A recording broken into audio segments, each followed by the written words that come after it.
I'm Bob at I Like to Make Stuff. Today we're going to show off cool stuff with a custom display box.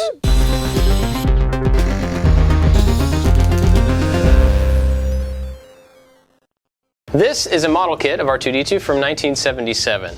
I got this on eBay. It was really inexpensive. In fact, I bought two of them, and that's because once I got one of them put together, I realized that I also really liked how the parts were put on their injection molding piece. I thought it would be really cool to make a display to show off this kind of old, cool piece. And I want to show both the finished and the unfinished parts together. So today, that's what we're going to do. Ideally, if all the pieces were still within these frames, I would just mount these. But these two pieces are the only ones that are like that. All of the white pieces are kind of messed up. They've either already fallen off, or the frames for them are a little wobbly and not great. So I'm going to take all the white pieces off and just figure out how to lay them out around the silver and the blue pieces. But I've also got the instructions that I think it would be kind of cool to fit in there. So I think I'm probably going to make the entire box this size so that these can go on the back side, and then just use this shape as the template for all of the pieces to fit within.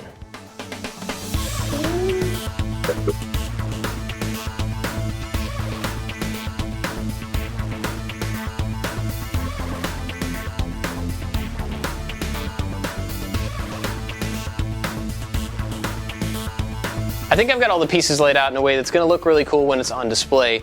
I don't expect anybody else in the world to actually want to do the same project with the same model, but the point of it is to take something that you like to look at and make a display for that thing that takes advantage of its aesthetic.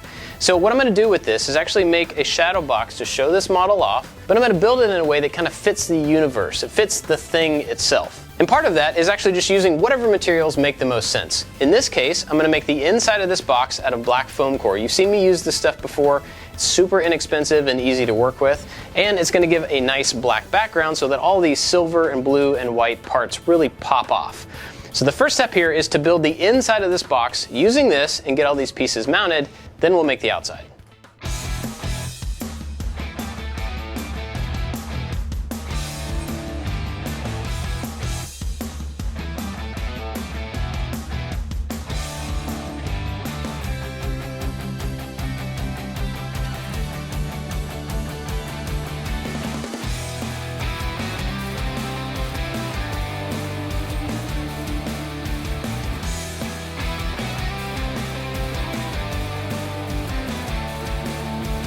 This stuff is awesome because you can easily make stuff with it, all different shapes. And if it doesn't go right, you're not investing a whole lot of money, so if you lose it or if you have to redo it, it's not a big deal.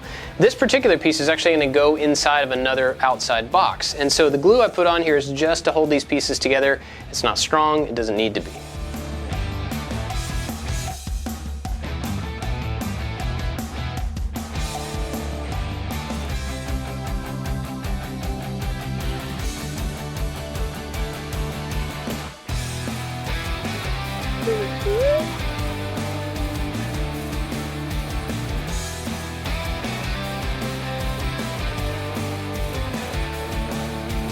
The outside of the box is just going to be some MDF because once I get the whole thing put together, we're going to paint it and treat it and make it look like something that's not made out of wood. So we're just going to start with some 1/2" MDF.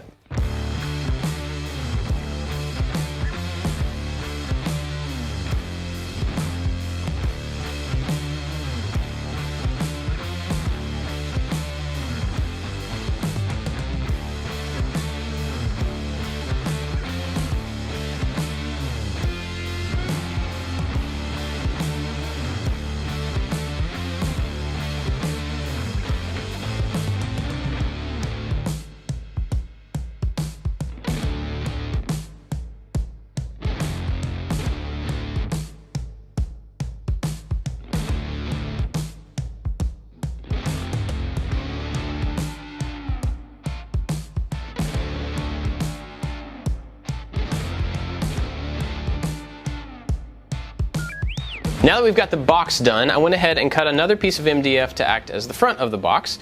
And on that piece, I've marked out where the openings are going to be. I'm going to have two separate windows. We're going to have one over here for the completed model, and I've got it kind of pushed down because I want to add some details to the front up here. And then on this side, I've got an area marked out where all of the different pieces of the model are going to be laid out. And of course, since this is sci-fi inspired, nothing says sci-fi more than 45-degree angled corners. Just kidding. But I do have some details here around all of the outside of it to kind of mimic the sci-fi vibe. And then up here in this top section, we're going to add some details, some buttons, some lights to make it look like this whole thing is kind of a specimen case for something that's been found.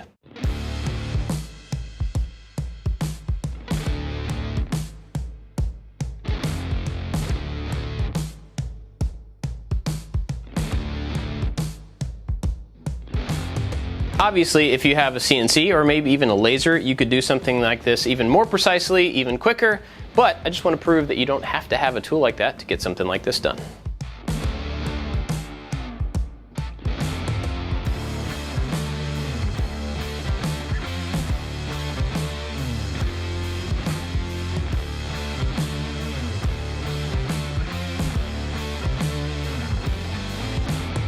Now that I've got those shapes cut out, everything is sanded pretty smooth. There's probably still a little bit of work I could do. Again, the CNC would have made it a perfect shape, but without that, you just have to do a little extra smoothing work.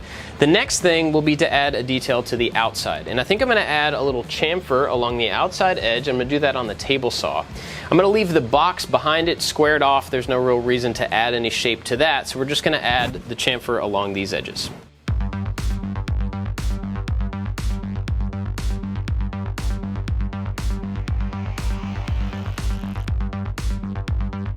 Table saw worked really well for these outside edges because that's not a 45-degree bevel. It's really slight and really kind of a long cut. But on the inside, I want to do a 45-degree chamfer along all these edges, and for that, we're going to use a palm router. This has a chamfering bit in it. You can change the depth of that, and that will change the width of the actual chamfer itself. I'm going to make it really shallow and just run around the inside of this opening.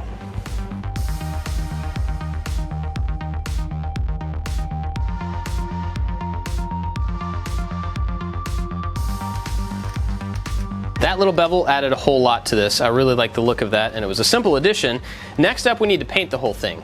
And since this is MDF, it needs to be primed so that any paint on top of it doesn't soak in, because that will give it a really weird texture, and you don't want that. You want a nice smooth texture.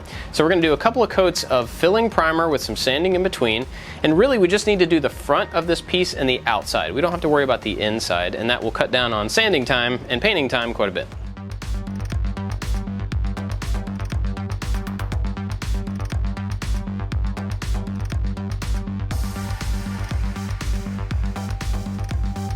While we're waiting on that paint to dry, I want to go ahead and start putting the pieces in the actual shadow box itself. And I tried to find one way to do that, but it turns out I'm going to have to use different types of glue for the different pieces. Let me show you what I mean. Some of these pieces have very little surface contact, and they have a big opening in the middle. And so for those, I may have to use just a little bit of CA glue in the corners. Some of them have a lot of surface contact, and so those won't be an issue. I could use hot glue behind those, or maybe some of these that have a big open area, I could build up the surface with hot glue. But I'm going to try to lay these out and get them evenly spaced, and to help with that around the outside edges, I actually cut some more strips of this and temporarily set those in here so that I've got kind of a margin that I can push the pieces up against on all four sides. Also, I'm well aware that no matter how hard I try to get these things lined up, it's not going to be perfect. It may not be exactly how you would do it, but I'm going to do my best.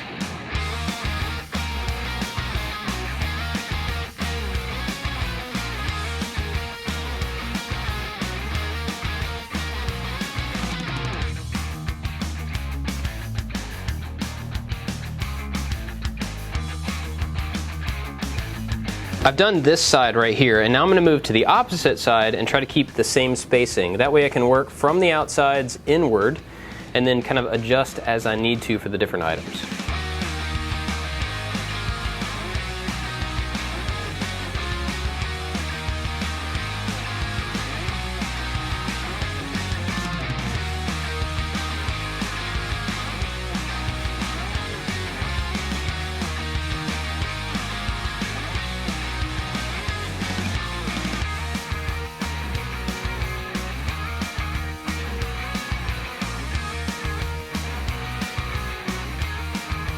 Now that we've got some paint on the box, let's talk about the details that are going to make it more than just an MDF box.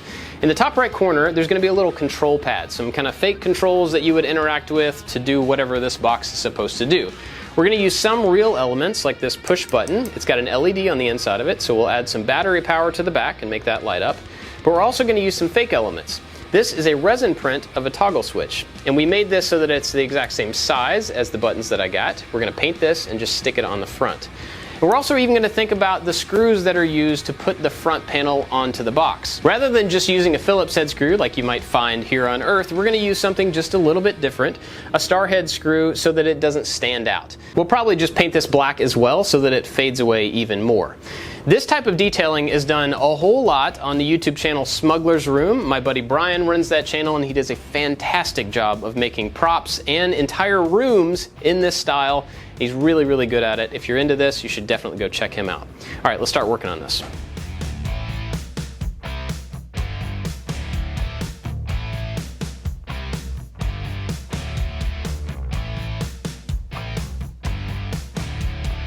I got the box all painted up, and for the front part I used a flat antique nickel, and it's kind of a sparkly spray paint. It looks pretty good, but it looks a little too sparkly. So to knock that down a little bit, I'm going to take some steel wool and just kind of real gently go over the surface, and you can see the difference between this little area right here that I just ran over and the area next to it. So it knocks off the sparkle but still looks metallic. So I'm going to run over this entire thing, and then we're going to start adding details up here on this panel.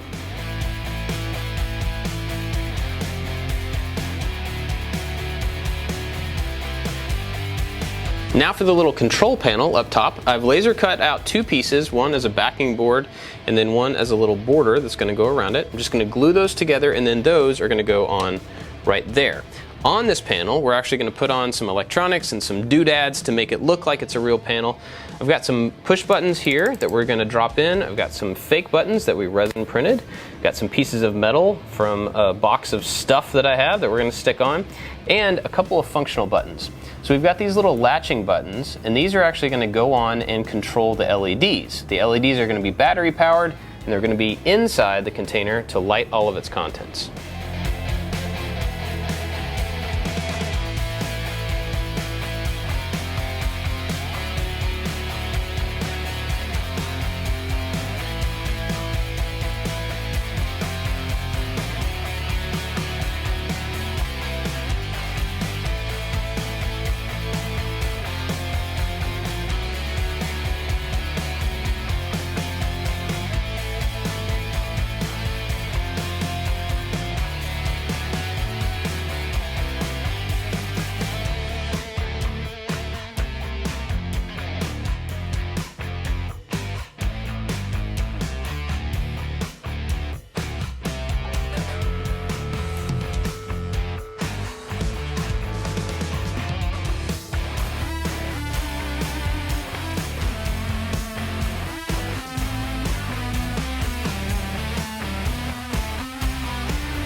Next up, I need to cut some plexiglass to put on the inside of this case. And you can absolutely do that with a regular saw blade, but recently I got a blade that's made especially for acrylics, for plexiglass and plastics, and it works way better. This was surprising how much better this works, so I'm going to take advantage of having it, put it on the saw, and cut these pieces.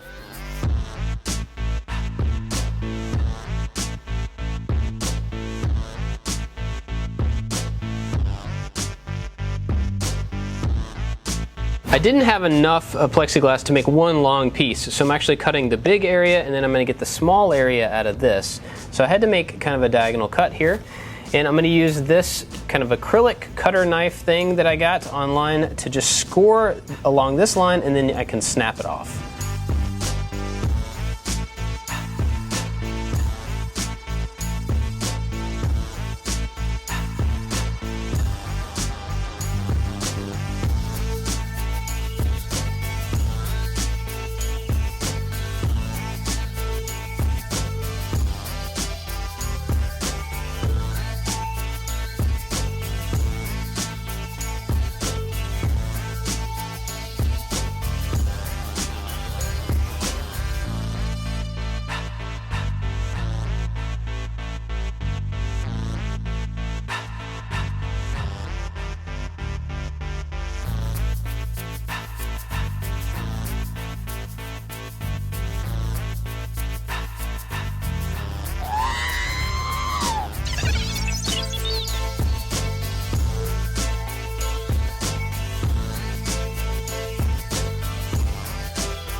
Before we close this thing up, the original idea was to add some battery-powered LED strips around the outside of all of these things to light them from within the box. And although I could do it, I don't think it's actually going to look very good. When I put this thing together, I didn't really leave room for these to not be seen because I didn't think about the thickness of the foam core. So at this point, I think I'm going to leave it out because it's going to look better. But if you're going to be building something like this, you can easily get a set of LEDs that are really bright and they run off of 3 AA batteries.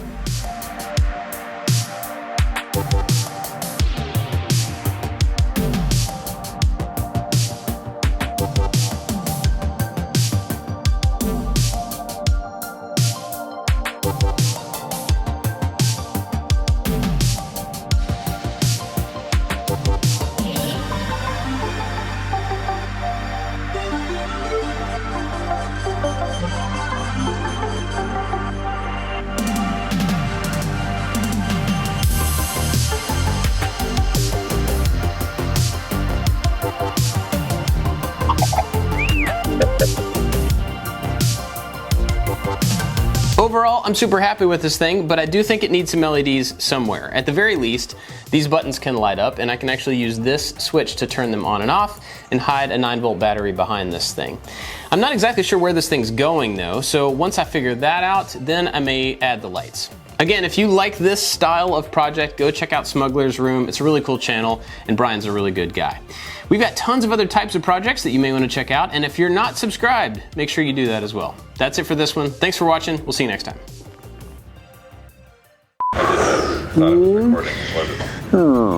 Kind of bent and oddly shaped because they... Oh. And we'll probably end up painting this black so that it even fades away even more. Even. We'll probably fade... Fade it black? Dang it.